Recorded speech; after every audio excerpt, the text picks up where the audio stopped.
ঘুমটা হঠাৎ ভেঙে যাওয়ার পর মনে হলো যেন শরীর অবশ হয়ে আছে। নিজের হাত পা নাড়ানোর মতো, মুখে আওয়াজ করার মতো শক্তিটাও নেই। অনেক চেষ্টা করলে গোঙানির মতো শব্দ হয়। মনে হয় যেন এই বোধ হয় দম আটকে মৃত্যু হবে। মাত্র কয়েক সেকেন্ড এই অবস্থা স্থায়ী থাকে, কিন্তু তাতেই মনে হয় ঘন্টা পেরিয়ে গেছে। এত ভয়ঙ্কর এই সময়টা, যার না হয় সে কখনোই বুঝবে না। এমন অভিজ্ঞতার কথা আমাদের আশেপাশে আরও অনেকের কাছ থেকে শোনা যায়, যাকে অনেকে বোবাই ধরা কিংবা বোবা ভূতের আসর ইত্যাদি বলে থাকে। তবে যাই হোক না কেন, আজকের আলোচনায় এই বোবাই ধরার পিছনের কারণ কি বা প্রকৃত অর্থে কি ঘটে থাকে, বোবা ভূত বা বোবাই ধরা কি, বোবাই ধরার পেছনে ইসলাম ধর্মে কি বলে, আজকের ভিডিওতে এই সব কিছু নিয়ে বিস্তারিত আলোচনা করা হবে। তো পুরোটা জুড়েই ষড়বুজকে নিয়ে আমি মসনু রাকিব আছি আপনাদের সাথে। ইসলাম ধর্মে জিন ও জৈবিক এই দুই কারণে বোবাই ধরে বলে মনে করা হয়। ইসলামে জিন দ্বারা বোবাই ধরাকে জাসুম বলে ডাকা হয়। এই সময় কাবুস নামের এক বদ জিন ঘুমের মধ্যে মানুষের উপর ভর করে। মানুষ যখন ঘুমে থাকে তখন সে এক ধরনের অবচেতন অবস্থায় চলে যায়। তাই এই সময়ে শয়তান যতভাবে সম্ভব আক্রমণ করার চেষ্টা করে। বিশেষ করে ঘুমানোর আগে এবং ঘুম থেকে ওঠার সময়টাতে শয়তান জিন মানুষকে মানসিকভাবে এবং কোনো কোনো ক্ষেত্রে শারীরিকভাবে আক্রমণ করে ভয় দেখাতে অথবা তার দখল নিতে চেষ্টা করে। এই অবস্থা থেকে পরিত্রাণের জন্য ইসলামিক বিশেষজ্ঞরা ঘুমানোর আগে শরীরবন্দি, আয়াতুল কুরসি এবং কোরআনের আয়াত তিলাওয়াতের পরামর্শ দেন। এছাড়া ইসলামের স্বর্ণযুগের একজন বিখ্যাত চিকিৎসা বিজ্ঞানী ইবনে সিনা তার চিকিৎসা গ্রন্থ আল কানুনে বলেন, এটি এমন এক রোগ যার কারণে মানুষ ঘুমের প্রারম্ভে অনুভব করে যেন ভারী কাল্পনিক কিছু তার উপর পড়ছে, তাকে চাপ দিচ্ছে, তার নিঃশ্বাস বন্ধ করে ফেলছে, যার ফলে তার শব্দ আটকে যাচ্ছে, সে নড়াচড়া করতে পারছে না, যেন সে নিঃশ্বাস আটকে মারা যাবে। যখন এই অবস্থা কেটে যায় তখন আচমকা জেগে ওঠে। এটি মৃগী, স্ট্রোক করা ও মেনিয়া বা উন্মাদ এই তিনটি রোগের লক্ষণ হিসেবে বিবেচনা করা হয়েছে। আধুনিক চিকিৎসা বিজ্ঞানের ভাষায় এই ঘটনাকে বলা হয় স্লিপ প্যারালাইসিস বা ঘুমের মধ্যে পক্ষাঘাত। সহজ ভাষায় স্লিপ প্যারালাইসিস হলো এমন একটি অবস্থা যখন আপনার মন জেগে ওঠে কিন্তু শরীরটা তখনও ঘুমের পর্যায়ে আটকে থাকে। ঘুমের একটি বিশেষ পর্যায় আছে যাকে বলা হয় র্যাপিড আই মুভমেন্ট বা REM স্লিপ। এই পর্যায়ে আমাদের মস্তিষ্ক দারুণ সক্রিয় থাকে। আমরা বেশিরভাগ স্বপ্ন এই সময়ে দেখি, কিন্তু মজার ব্যাপার হলো এই সময় শরীর যেন পুরোপুরি অসাড় হয়ে যায়।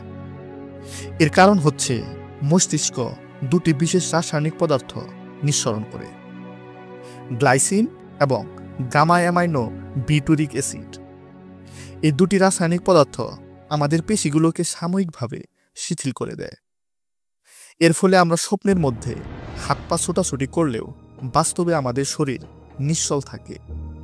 প্রথমত আপনি অনুভব করবেন যে আপনার শরীর নাড়াচাড়া করার কোনো শক্তি নেই।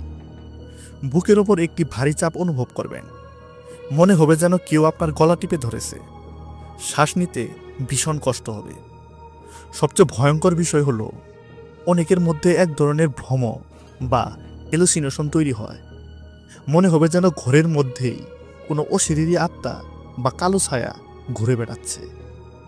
এই হ্যালুসিনেশন এতটাই বাস্তব মনে হয় যে ভয় আরও কয়েক গুণ বেড়ে যায়, হৃদস্পন্দন বেড়ে যায়, শরীর ঘেমে ওঠে।